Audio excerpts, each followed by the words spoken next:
Sabi nila na mamamatay tao ako, baka talaga. Ang hiningi ko lang, stop. And I will fix government. Corruption must stop.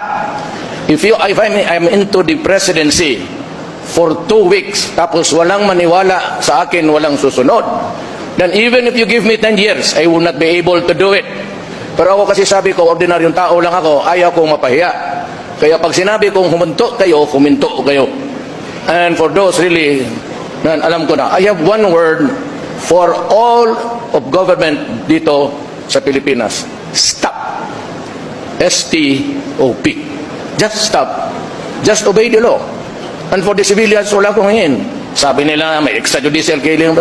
It's not that, it's really the interest of the country. Gagawin ko po yan. I will stop corruption, walang droga, kung maaari lang, maubos ko. Pati tao, okay lang sa akin, sabay na sa droga. Criminality, ganoon rin. I will be harsh.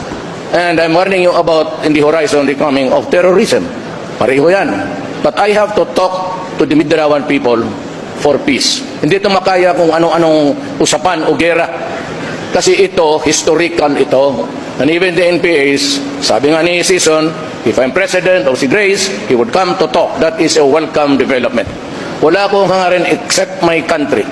And I pray to God na huwag kalimutan mag-like and share, follow and subscribe. Ron Rin Daniel Vlog para lagi kayong updated sa aking mga video. Thanks for watching.